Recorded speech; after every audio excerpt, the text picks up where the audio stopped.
Bacteria या virus body में गया और यहाँ पे इसके अगेंस्ट मैंने कह दिया एंटीबॉडी 1 बन गई है। 4 टाइप के डेंगू वायरस होते हैं, एंटीबॉडी या इम्यूनोग्लोबुलिन 1 बन गया है। ठीक है, मान लीजिए मैंने कह दिया यहाँ पे 10 एंटीबॉडी 1 बन गए हैं, तो इसमें से एक लग जाएगा इस वायरस को न्यूट्रलाइज करने में।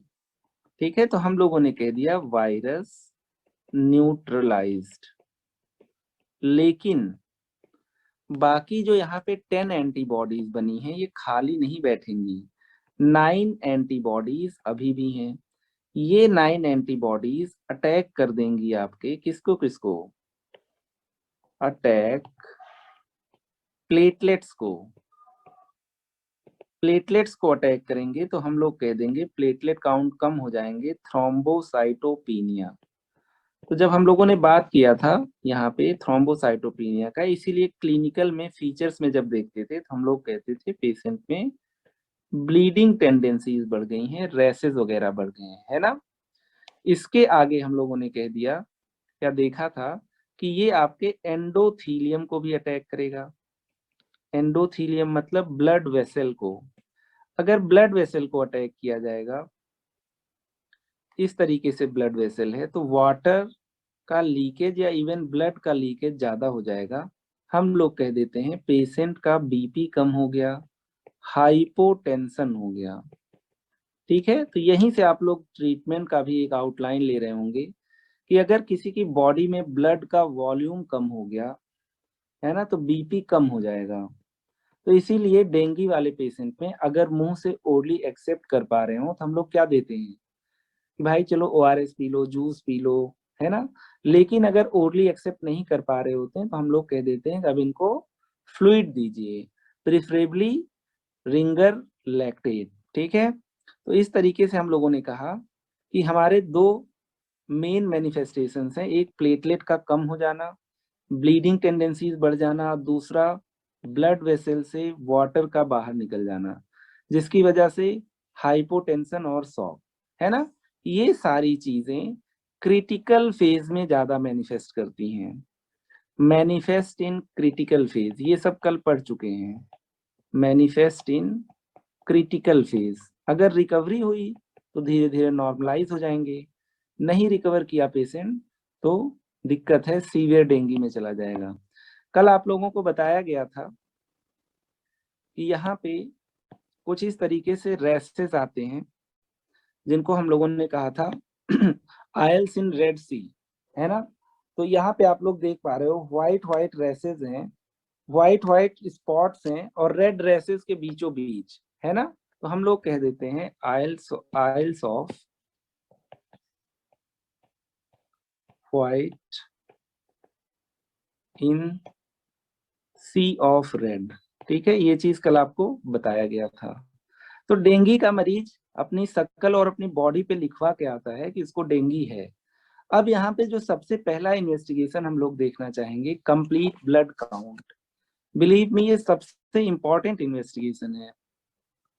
नंबर 1 हम लोगों ने कह दिया पेशेंट में हम लोग कराएंगे complete blood count, right, that is haemogram. Haemogram, तो हम लोग इसको रिप्रेजेंट करते हैं सीबीसी से। तो सीबीसी में हमें दो फाइंडिंग्स मिलेंगी, एक तो हीमोग्लोबिन आपका कम या ज्यादा हो सकता है। ठीक है, अगर पेशेंट में ब्लीडिंग हो गई तो इसका मतलब हीमोग्लोबिन कम हो जाएगा। अगर पेशेंट में ब्लड वेसल से वाटर ज्यादा निकल गया तो हीमोग्लोबिन बढ़ जाएगा। तो अभी यहाँ पे लिख लेते हैं, बाद में समझते रहेंगे। पहली चीज हम कह रहे हैं हीमोग्लोबिन आपका कम भी हो सकता है, ज्यादा भी हो सकता है, नॉर्मल भी रह सकता है। तीनों सिचुएशंस हो सकती हैं, अभी आगे इसको रिलेट करेंगे कि तीनों कैसे हो सकती हैं, राइट। तो पहली चीज हम लोग देखेंगे हीमोग्लोबिन। हीमोग्लोबिन या ब्लड के, ये आरबीसी के अंदर ही तो होगा, तो ब्लड के जो सेल्यूलर पार्ट्स होते हैं वो आपके कितने होते हैं, 45% होते हैं नॉर्मली। तो यहाँ पे अगर नॉर्मल हीमोग्लोबिन की बात करें, चलिए हमने कह दिया नॉर्मल एचबी इज 15। ठीक है, नॉर्मल एचबी यहाँ पे मैंने कह दिया 15 ग्राम %। ठीक है, जैसे इनको कह दिया आपने 15 पॉइंट खून है, यहाँ पे एक कॉन्सेप्ट आता है पैक्ड सेल वॉल्यूम या haematocrit, PCV, packed cell volume.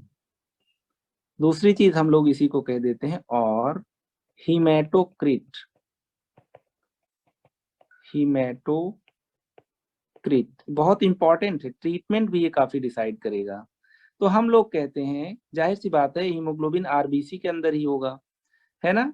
तो ब्लड का कितना सेल्यूलर पार्ट है वो आपका होता है पैक्ड सेल वॉल्यूम, सेल ने कितना वॉल्यूम ऑक्युपाई कर दिया, ठीक है, या यही हिमेटोक्रिट है। तो हिमेटोक्रिट और हीमोग्लोबिन का रिलेशन होता है। मैंने कह दिया हीमोग्लोबिन या हिमेटोक्रिट या पीसीवी, पीसीवी और hematocrit is directly proportional to hemoglobin। कोई डाउट नहीं है, हीमोग्लोबिन भी आरबीसी में होगा और पीसीवी और हिमेटोक्रिट का मतलब ही हम लोग बात कर रहे हैं कि खून में कितना पानी है, कितना सेल्स है, और सेल्स मेजॉरिटी आपकी आरबीसीज होती हैं। आरबीसीज मिलियंस में होते हैं, बाकी सब थाउजेंड्स में होते हैं, पीसीवी और हिमेटोक्रिट। अब यहाँ पे जो रिलेशन है, अगर हम लोगों ने कह दिया किसी का एचबी है, हीमोग्लोबिन 15 है, तो यहाँ पे हम लोग कह देते हैं पीसीवी होगा, then PCV is equal to 45%।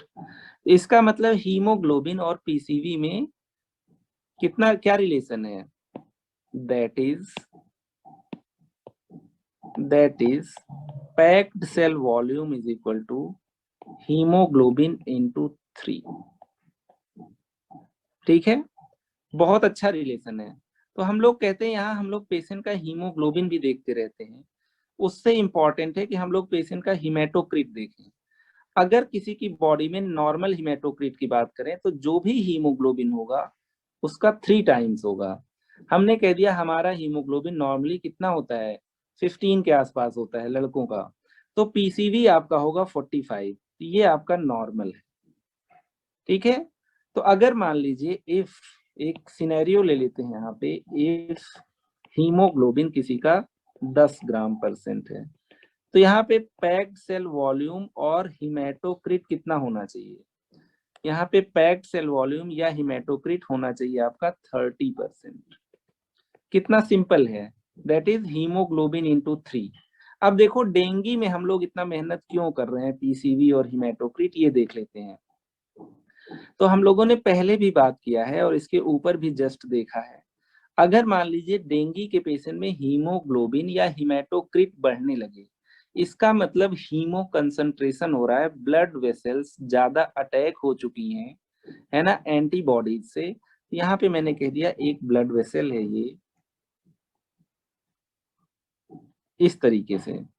यहाँ से मैंने कह दिया जो एंटीबॉडीज बनी थी इन्होंने ब्लड वेसल को अटैक किया, ब्लड वेसल को, ब्लड वेसल को अटैक करने की वजह से यहाँ से वाटर लीक आउट हो गया।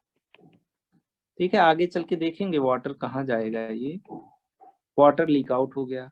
इसका मतलब यहाँ पे हुआ क्या, देयरफॉर हीमो कंसंट्रेशन, पानी ज्यादा निकल गया तो आरबीसी ज्यादा बचा, यहाँ पे हीमो कंसंट्रेशन मतलब ऐसे इंसान का ब्लड गाढ़ा हो जाएगा, हीमोग्लोबिन बढ़ जाएगा, देयरफॉर पैक्ड सेल वॉल्यूम बढ़ जाएगा। तो अगर किसी पेशेंट का आपने पैक्ड सेल वॉल्यूम करा लिया है और डेंगू का पेशेंट है ये, और उसकी कंडीशन खराब होती जा रही है, हीमोग्लोबिन बढ़ता जा रहा है, इसका मतलब सही बात है, जो वेस्कुलर लीकेज ऑफ फ्लूइड है वो बढ़ रहा है।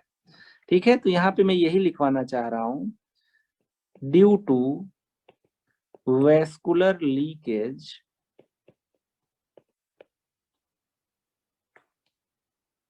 Due to vascular leakage as a result of blood vessel damage of blood vessel damage by antibodies, hematocrit और पीसीवी में इंक्रीज। सोचो हम लोग इसीलिए करा रहे हैं, ये पेशेंट की कंडीशन को बता देगा। अगर किसी डेंगू के पेशेंट में हिमेटोक्रिट और पीसीवी इंक्रीज कर रहा है, इसका मतलब ये क्या है, ये आपका वेस्कुलर लीकेज बता रहा है, ये बता रहा है इंडिकेट्स हीमो कंसंट्रेशन, मतलब मामला गड़बड़ है, ब्लड वेसल से वाटर निकल जा रहा है, कभी प्लेटलेट भी कम हो जाएंगे तो ब्लीडिंग भी होगा।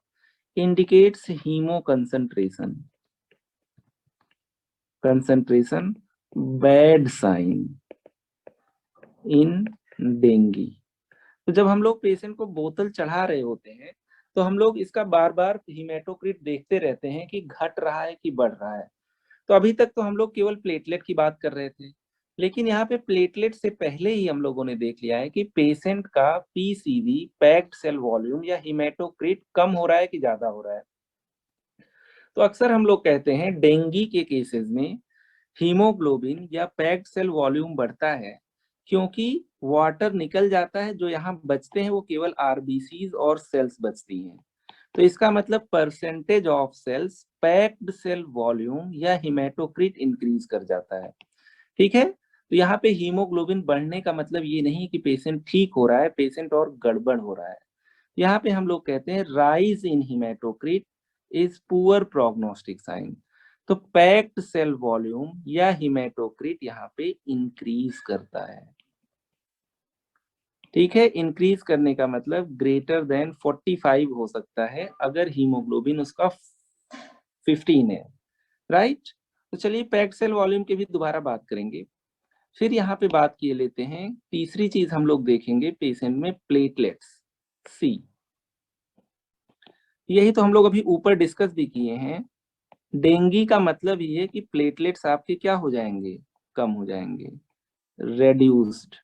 नॉर्मल प्लेटलेट काउंट होता है 1.5 लाख टू 4 लाख पर क्यूबिक मिलीमीटर।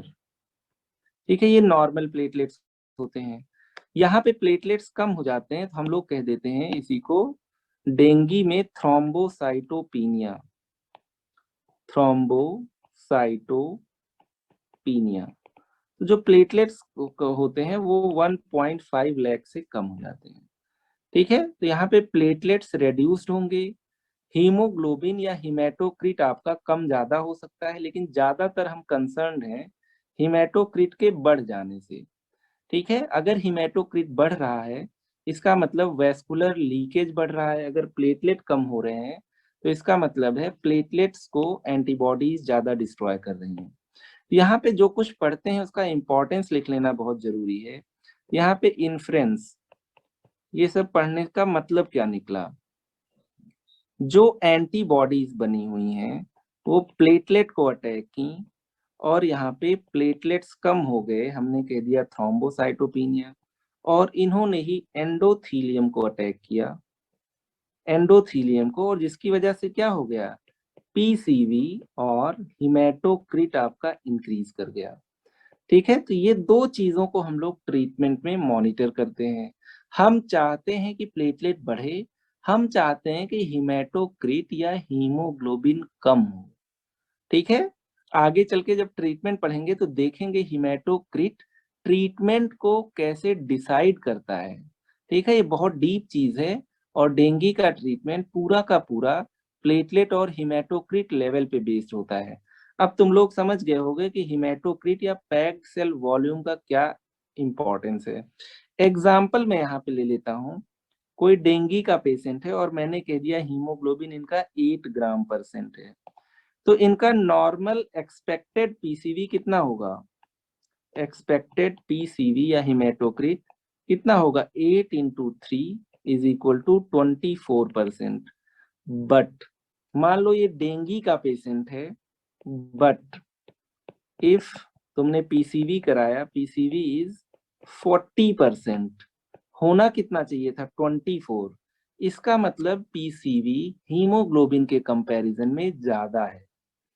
ठीक है, अगर ये ज्यादा है इसका मतलब अच्छी बात नहीं है, indicates haemo concentration, indicates haemo concentration. और हीमो कंसंट्रेशन हुआ क्यों, हीमो कंसंट्रेशन इसलिए हुआ ड्यू टू वेस्कुलर लीकेज। समझ लो, वरना लोग मार डालते हैं बच्चों को डेंगू में बोतल चढ़ा चढ़ा के। वैस्कुलर लीकेज, इसका मतलब दैट इज ब्लड वॉल्यूम कम हो गया, और इसका मतलब पेशेंट का बीपी कम हो गया है। भाई इनको बोतल लगाइए वरना काम हो जाएगा खराब। तो डेंगू के केस में सीबीसी बहुत इंफॉर्मेटिव होता है। इन्होंने हीमोग्लोबिन बता दिया, हमें हमें बता दिया पैक्ड सेल वॉल्यूम, हमें इन लोगों ने बता दिया तीसरी चीज कि प्लेटलेट्स के नंबर क्या हैं।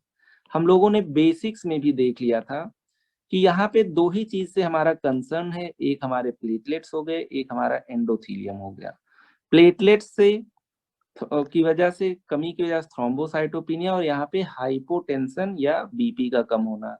लेकिन ये तो क्लिनिकल है, इन्वेस्टिगेशन में हमें क्या मिलेगा? इन्वेस्टिगेशन में पैक्ड सेल वॉल्यूम या हिमेटोक्रिट बढ़ा हुआ मिलेगा, which is not a good sign.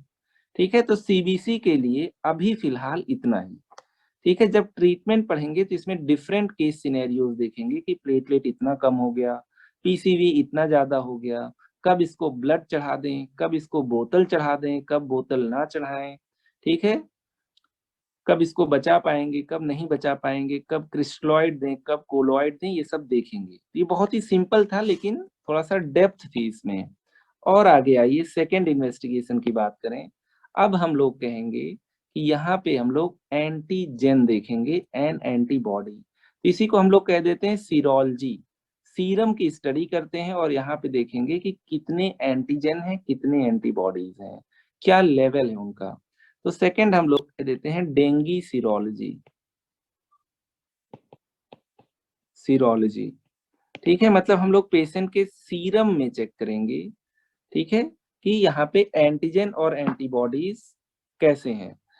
अब देखिए, कोई भी बैक्टीरिया, कोई भी वायरस, कोई भी पैथोजन बॉडी में गया, मान लीजिए मैंने कह दिया ये एक पैथोजन है, पैथोजन, इन्फेक्शियस एजेंट, ये आपकी बॉडी में गया,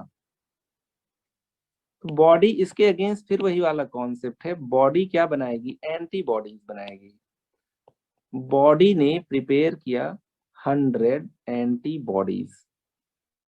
तो ये जो पैथोजन है, इसके किसी कंपोनेंट के अगेंस्ट आपका एंटीबॉडी बना होगा, है ना। तो यहाँ पे जो मेन कंपोनेंट होता है इस पैथोजन में, जो एंटीजन होता है दैट इज NS1 एंटीजन। तो जो एंटीबॉडीज हैं ये NS1 एंटीजन को न्यूट्रलाइज करेंगी और ये पूरा का पूरा वायरस भी शहीद हो जाएगा। लेकिन यही एंटीबॉडीज आपके प्लेटलेट्स को और एंडोथीलियम को भी अटैक करेंगी। प्लेटलेट्स एंड एंडोथीलियल डैमेज, समझ रहे होगे तुम लोग। यहाँ पे मैं कहना ये चाह रहा हूँ कि शुरू में जब तक एंटीबॉडीज कम बनी है तब तक तो NS1 एंटीजन मिलेगा। उसके बाद जब सारे NS1 एंटीजन को ये खत्म कर देगा तो ये ब्लड में एंटीबॉडीज मिलेंगे। ठीक है, तो डेंगू सीरोलॉजी में मैंने कहा है कि फर्स्ट NS1 एंटीजन पॉजिटिविटी मिलेगी, NS1 एंटीजन पॉजिटिव मिलेगा, देन स्लोली स्लोली आपका IgM डेंगी मिलेगा, मतलब एंटीबॉडी पॉजिटिव मिलेगा, दैट इज एंटीबॉडी। एंटीबॉडी बनने लगी थी लेकिन ब्लड में तब तक नहीं दिखेंगी जब तक सारे एंटीजन को न्यूट्रलाइज ना कर देंगी। तो यहाँ पे जो डेंगू का डायग्नोस्टिक टेस्ट होता है डिपेंड करता है कि आप कितने दिन पे करा रहे हो। NS1 एंटीजन पहले आया ब्लड में और पहले खत्म हो गया, एंटीबॉडीज तब दिखाई दी जब सारे NS1 एंटीजन को उन्होंने न्यूट्रलाइज कर दिया और धीरे धीरे उनका टाइटर बढ़ा, क्योंकि अब तो NS1 है नहीं। तो यहाँ पे हम लोग कहते हैं जब डेंगी प्रोफाइल कराते हैं तो हम लोग NS1 एंटीजन और एंटीबॉडीज देखते हैं। आप लोग इस डायग्राम को देखिए, when test become positive, right. बहुत सिंपल है, बहुत इंफॉर्मेटिव चार्ट है ये, और भी चार्ट दिखाएंगे। यहाँ पे जो ये कहते हैं कि शुरू में वायरस बॉडी में गया और जाहिर सी बात है ये एंटीजन वायरस के पास ही है, तो जो शुरू के 5 दिन होते हैं मेनली, तब तक तो ये NS1 जिंदाबाद ब्लड में रहता है। तो NS1 आपका 5 डेज के लिए खुले तौर पे घूमता है, फिर बॉडी में IgM डेंगी एंटीबॉडीज बन जाती हैं। पहले तो ये इनको न्यूट्रलाइज कर रही थी तो दिख नहीं रही थी, जब एंटीजन गायब हो गया, सब न्यूट्रलाइज हो गए, तो अब एंटीबॉडी दिखना शुरू की। तो 5 दिन से कम पे अगर कोई पेशेंट आया है, जिस दिन फीवर आया है उससे, तो हम लोग NS1 एंटीजन कराते हैं, और उसके बाद कोई पेशेंट आया है तो हम लोग एंटीबॉडीज कराते हैं। यहाँ पे एक रूल लिख लेते हैं, डे ऑफ सिकनेस, मतलब जिस दिन से फीवर आ रहा है। ठीक है, तो हमने यहाँ पे कह दिया किसी को फीवर अगर आ रहा है और आप डेंगी सस्पेक्ट कर रहे हैं, प्लेटलेट इनका कम है, तो हम लोग जो टेस्ट कराएंगे फर्स्ट 5 डेज में, मान लीजिए उसने कहा बुखार आने में अभी 5 ही दिन हुआ है, तो हम लोग कराएंगे इन्वेस्टिगेशन आपका NS1 एंटीजन। अगर यहाँ पे मैंने कह दिया ग्रेटर देन 5 डेज, इसका मतलब अब NS1 एंटीजन को एंटीबॉडीज न्यूट्रलाइज कर दी होंगी और एंटीबॉडीज अभी भी बन रही हैं। यहाँ पे हम लोग कह देते हैं जो इन्वेस्टिगेशन ऑफ चॉइस है IgM डेंगी। तो IgM डेंगी आगे चल के जब पेशेंट ठीक हो जाएगा, अगर वो हुआ, तो जो ये एंटीबॉडीज बनी है IgM डेंगी की, अब ये बन जाएंगी IgG डेंगी। तो IgG डेंगी अगर किसी पेशेंट में है, इसका मतलब उसको डेंगू नहीं है, अब ये ठीक हो चुका है, क्योर्ड, या पास्ट इन्फेक्शन। अगर उसको उस समय इन्फेक्शन है तो ये दोनों चीजें आपकी पॉजिटिव मिलेंगी। ठीक है, पहले 5 दिन हम लोग कराते हैं NS1 एंटीजन, और उसके बाद 5 दिन के बाद हम लोग कराते हैं IgM डेंगी। ठीक है, तो अगर कोई 3 दिन के बुखार के साथ आपकी OPD में आ जाए तो आप उसको क्या ऑर्डर करोगे? केवल NS1 एंटीजन। ठीक है, IgM डेंगी पॉजिटिव आएगा ही नहीं। कोई 10 दिन के फीवर के साथ आ जाए तो आप क्या ऑर्डर करोगे? NS1 पॉजिटिव नहीं आएगा, तो only order IgM dinghy. IgG का नो डायग्नोस्टिक रोल, अगर पेशेंट ठीक हो गया तो IgG की जगह आपका क्या मिल जाएगा आगे चल के? No diagnostic role. तो हमें IgM डेंगी कराना है और हमें क्या कराना है? NS1 antigen. तो हम लोगों ने अभी तक देखा है, एक तो हम लोगों ने पेशेंट का CBC करा लिया, कंप्लीट ब्लड काउंट, हीमोग्लोबिन कम ज्यादा या नॉर्मल मिला, PCV अगर उसके अकॉर्डिंग मिला तो ठीक है, अगर उससे ज्यादा मिला इसका मतलब गड़बड़ है। ठीक है, तीसरा हम लोगों ने प्लेटलेट देख लिया। यहाँ पे डेंगी के लिए स्पेसिफिक टेस्ट जो कराते हैं NS1 antigen and dinghy antibodies. तो पहले एंटीबॉडीज किसी भी टाइप का इंफेक्शन हो तो IgM टाइप की बनती है, आगे चल के ये चेंज हो जाती हैं IgG में। डेंगी तो छोटी सी बीमारी है, आगे चल के अगर इस पेशेंट में IgG मिल रहा है तब तक डेंगी ठीक हो गया होगा। तो IgG का कोई डायग्नोस्टिक रेलेवेंस नहीं है, तो हमें केवल दो ही चीज देखना है। तो यहाँ पे कॉन्सेप्ट आ जाता है किसी पेशेंट में डेंगी प्रोफाइल का, तो हम लोग कह देते हैं डेंगी प्रोफाइल। डेंगी प्रोफाइल हम लोग कह देते हैं सीरोलॉजिकल टेस्ट। सीरोलॉजी से मतलब ब्लड से सीरम निकाला और सीरम में देखा एंटीजन और एंटीबॉडीज क्या है। तो डेंगी प्रोफाइल में हम लोग पेशेंट का NS1 एंटीजन करवाते हैं एंड हम लोग करवाते हैं IgM डेंगी। ठीक है, तो इन्हीं दोनों का डायग्नोस्टिक रोल है। IgG डेंगी का कोई डायग्नोस्टिक रोल नहीं है, अगर है तो हम कहते हैं पास्ट इन्फेक्शन है, वो मौके पे उसको डेंगी का इन्फेक्शन अगर होगा, एक्यूट इलनेस होगी तो IgG पॉजिटिव होगा, सॉरी IgM। आइए और डायग्राम्स देख लेते हैं, ये वाला डायग्राम भी काफी हेल्पफुल है। तो हम लोगों ने कल भी 3 फेजेस पढ़े हुए थे, febrile phase, critical phase and recovery phase. हम लोगों ने बात किया था फेब्राइल फेज का, फिर उसके बाद क्रिटिकल फेज का, फिर अगर ठीक होने लगे तो रिकवरी है, नहीं तो सीवियर डेंगू होगा तो ठीक नहीं होंगे। ठीक है, तो हम लोग यहाँ पे कह रहे हैं क्रिटिकल फेज में क्या हो जाते हैं? प्लेटलेट काफी कम हो जाते हैं, और क्रिटिकल फेज में ही आपका क्या ज्यादा हो जाता है? हिमेटोक्रिट काफी ज्यादा हो जाता है। यहाँ पे देखो ये हिमेटोक्रिट है, HCT क्रिटिकल फेज में बढ़ गया, और ये प्लेटलेट्स हैं, प्लेटलेट ये आपके क्या हो गए? कम हो गए। तो क्रिटिकल फेज में ही सबसे ज्यादा खतरा रहता है। ठीक है, और आगे चल के यहाँ पे इसी पेशेंट में क्या ज्यादा हो गए? एंटीबॉडीज ज्यादा हो गए और पेशेंट रिकवर कर गया। पहले आईजीएम फिर आईजीजी। यहाँ पे आप लोगों को दिख रहा होगा वायरीमिया। तो शुरू में वायरस है और शुरू में पेशेंट के पास NS1 एंटीजन है। तो स्टार्टिंग में हम लोग एंटीजन करते हैं, आगे चल के हम लोग एंटीबॉडीज करते हैं। ठीक है, फिर से एक चार्ट और इंसर्ट कर देते हैं।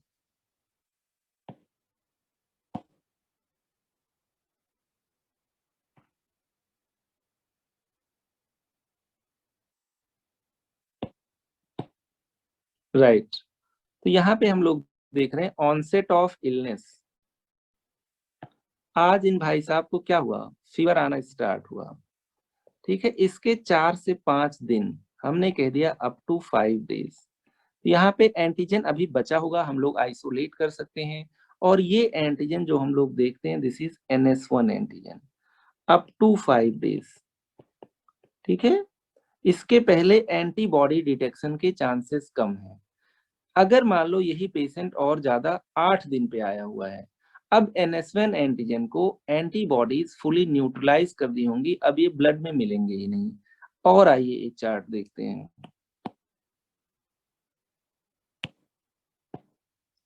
बहुत इंपॉर्टेंट है, प्राइमरी डेंगू का मतलब इन भाई साहब को पहली बार डेंगू हुआ है। ठीक है, उसके डिटेल में नहीं जाते हैं। तो धीरे धीरे NS1 खत्म होगा। उसको खत्म किसने किया, IgM डेंगू ने। तो अब जब NS1 खत्म हो गया, तो ये एंटीबॉडीज और जो बची होंगी वो आपके ब्लड में मैनिफेस्ट करेंगी। इंपॉर्टेंट चीज देखिए कि 50% केसेस में तीसरे से 5वें दिन तक भी दिखने लगती हैं। लेकिन अगर यहाँ पे आप इस लाइन पे गौर करें, 80% केसेस में 5 दिन पे ये अपीयर हो जाती है सिग्निफिकेंट अमाउंट में, कि हम लोग इसके वैल्यू को देख सकें। 10वें दिन कराओगे तो NS1 बिल्कुल गायब हो जाएगा। करीब 100% पेशेंट्स में आपके IgM डेंगू की एंटीबॉडीज मिलेंगी। अगर ये ठीक हो जाएगा, 20 दिन के बाद कराओगे तो IgG एंटीबॉडीज मिलेंगी। राइट, तो इतना देख लेने के बाद अब हम लोग समरी लिख लेते हैं। सीरोलॉजी में, सीरोलॉजी समरी में हम लोग क्या कह सकते हैं, फर्स्ट 5 डेज ऑफ फीवर। अगर पहले 5 दिन है बुखार के, तो डेंगू प्रोफाइल में हम लोग ओनली ऑर्डर NS1 एंटीजन। अगर ये पॉजिटिव है तो डेंगू है, नहीं पॉजिटिव है तो नहीं डेंगू है। इसके साथ IgM एंटीबॉडीज करा के पेशेंट को कंगाल करने में कोई अच्छी बात नहीं है। अगर हमने कह दिया after 5 days, after 5 days, after 5 days NS1 कराने का बहुत मतलब नहीं है। 80% चांस है कि अगर प्लेटलेट कम है पेशेंट के, तो IgM डेंगू मिल जाए। IgM डेंगू एंटीबॉडीज, मतलब ये आपके एंटीबॉडीज होती हैं। IgM का नाम लिखते ही। अगर पेशेंट को पास्ट इन्फेक्शन है, तो ये आपके, अच्छा दोबारा होगा भी नहीं, पास्ट इन्फेक्शन है तो इसका मतलब क्योर हो गया। तो लाइफ लॉन्ग इसकी बॉडी में जो एंटीबॉडी रहती है वो IgG डेंगू। इसीलिए हम लोगों ने कहा था, अगर एक बार डेंगू किसी एक स्ट्रेन से हो गया तो दोबारा कभी नहीं होगा। कितना इंपॉर्टेंट है ये सारी बातें, कि डिपेंडिंग ऑन कि कितने दिन से उसको बुखार आ रहा है, उसी हिसाब से हम लोग टेस्ट प्लान करेंगे। CBC से आइडिया लग जाएगा। CBC ये नहीं बताएगा कि पेशेंट को डेंगू है, ठीक है, लेकिन CBC में हिमेटोक्रिट बढ़ा हुआ है, प्लेटलेट कम है, तो भाई अब इनकी डेंगू सीरोलॉजी कराइए, डेंगू प्रोफाइल कराइए। और देखिए NS1 एंटीजन पॉजिटिव है, IgM एंटीबॉडी पॉजिटिव है, या IgG एंटीबॉडीज पॉजिटिव है। जहां तक एक्यूट इन्फेक्शन की बात किया जाए, तो यहाँ पे IgG का कोई रोल नहीं है। कभी उसको डेंगू हुआ होगा तो IgG पॉजिटिव जरूर मिलेगा। आइए कुछ स्लाइड्स और देख लेते हैं। मेरे ख्याल से इस चीज से भी सब लोग फेमिलियर हो गए जो दिखाने जा रहे हैं।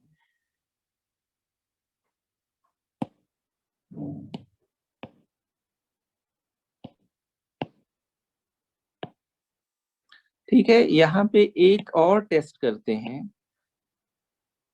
Role of tourniquet test, clinical test है ये। रोल ऑफ टॉर्निक्वेट टेस्ट, या मान लीजिए आपने इसको कह दिया capillary fragility test, capillary fragility test, fragility test, या इसी को हम लोग कह देते हैं हेस टेस्ट। बहुत इंपॉर्टेंट टेस्ट है, ठीक है। आपके सामने पेशेंट बैठा होगा तो आप लोग ये टेस्ट कर सकते हो, राइट। आइए थोड़ा सा एक यहाँ पे इस डायग्राम को देखते हैं। ये डायग्राम कुछ ऐसा है कि एक डॉक्टर हो तो आपको बीपी कफ मिला होगा, ठीक है, बीपी इंस्ट्रूमेंट मिला होगा। तो यहाँ पे हम लोग बीपी कफ को लगा देते हैं, बीपी कफ। जब बीपी हम लोग नपवाते हैं तो यहाँ पे हम लोग बीपी कफ बांध देते हैं। इस बीपी कफ को बांधने के बाद हम लोग प्रेशर लगाते हैं।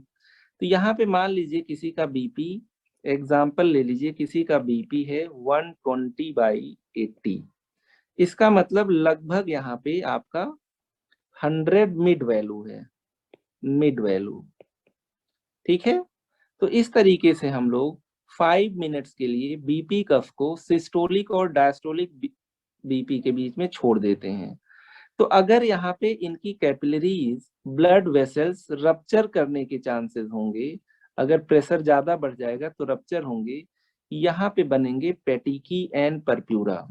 तो अगर किसी की बॉडी में हम लोग ब्लड फ्लो को रोक दें तो पूलिंग ऑफ ब्लड होगा, ब्लड वेसल से अगर हेमरेजिक टेंडेंसी होगी कि कल को इसको ब्लीडिंग मैनिफेस्टेशन हो सकता है, तो कुछ न कुछ पेटिकी परप्यूरा बनने लगेंगे। तो यहाँ पे जो लैंग्वेज लिखी हुई है बहुत इंपॉर्टेंट है।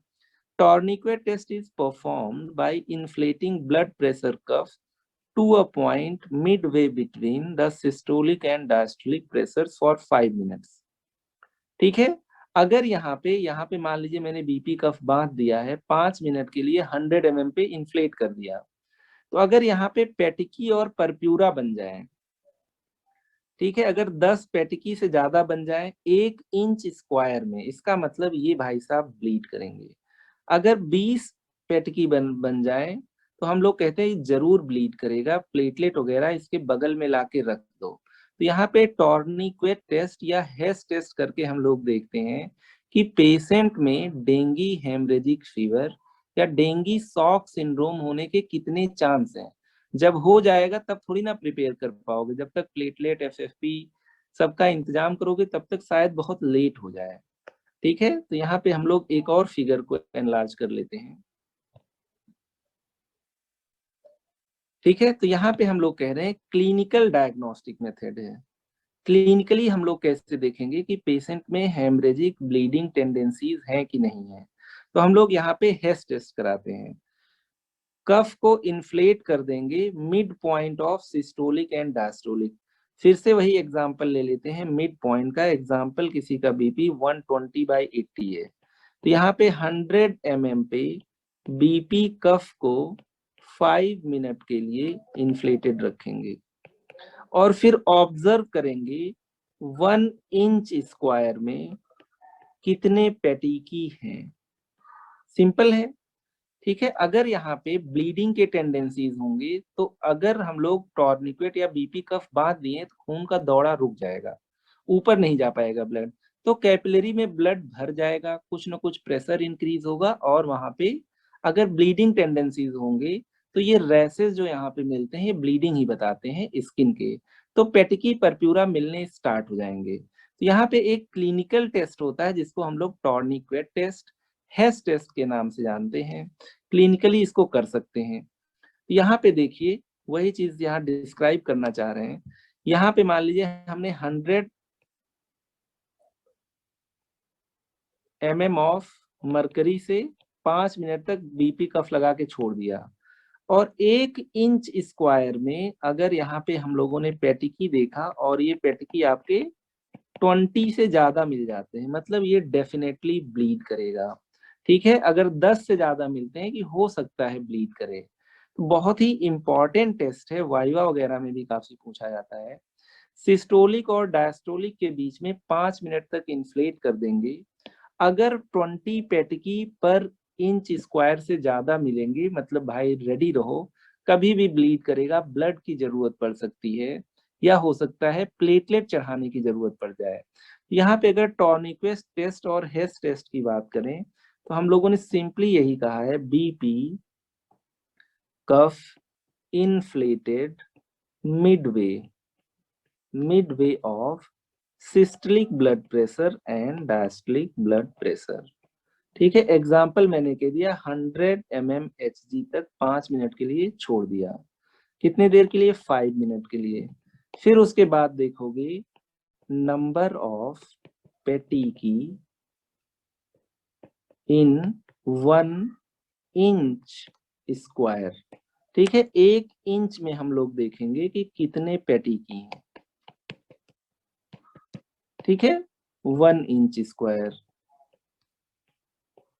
ठीक है, 1 स्क्वायर में। तो यहाँ पे हम लोग कहते हैं इसका रिजल्ट, अगर मान लीजिए मैंने कह दिया लेस देन 10 पेटिकी बने, पेटिकी पर इंच, है ना, पर इंच स्क्वायर, हम लोगों ने कह दिया नेगेटिव है, ये आपका नेगेटिव है।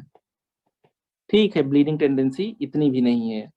अगर मैंने कह दिया यहाँ पे 10 to 20 पेटिकी बने, पेटिकी, तो हम लोग कह देते हैं ये chances of bleeding, chances of haemorrhage. लेकिन अगर हम लोगों ने कह दिया कि यहाँ पे ग्रेटर देन 20 पेटिकी पर इंच, तो हम लोगों ने कह दिया high chances of bleed, high chances of bleed, है ना, या हेमरेजिक टेंडेंसी। और हेमरेजिक, कभी कभी ब्रेन के अंदर भी ब्लीड हो जाता है, पेशेंट की डेथ हो जाती है। ठीक है, बॉडी में ब्लीडिंग कहीं पे भी हो सकती है। तो आइए देखते हैं फिर से जो जो टेस्ट हम लोगों ने पढ़े हैं, दिस इज वेरी रेलेवेंट। तो इन्वेस्टिगेशन की बात की है तो हम लोगों ने कह दिया था कि यहाँ पे एंटीबॉडीज बनेंगी जो वायरस को तो न्यूट्रलाइज करेंगी ही, प्लेटलेट और एंडोथीलियम को। तो प्लेटलेट कम होगा और आपका बीपी कम होगा। लेकिन जब इन्वेस्टिगेशन कराएंगे तो हिमेटोक्रिट बढ़ा मिल सकता है, that is not good sign. Isles of white in sea of red, कैसे रैसेस होते हैं देख लिया आप लोगों ने। Packed cell volume, haematocrit haemoglobin का 3 टाइम्स होता है।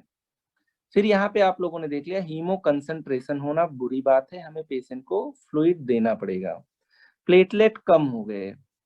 शुरू के 5 दिन NS1 एंटीजन, 5 दिन के बाद हम लोग IgM डेंगी कराएंगे कुछ इस तरीके से। IgG का मिलना इंडिकेट करता है पेशेंट ठीक हो गया है और पास्ट इन्फेक्शन भी हो सकता है। टॉर्निक्वेट टेस्ट में अगर बीपी को हम लोगों ने बीपी कफ को इन्फ्लेट कर दिया थोड़ी देर तक, हम लोग इसका मतलब ब्लड को पूल करा रहे हैं कैपिलरीज में, अगर उनके रप्चर करने के चांसेस होंगे, हेमरेजिक टेंडेंसीज होंगी, तो पेटिकी आपके 10 से ज्यादा करेंगे और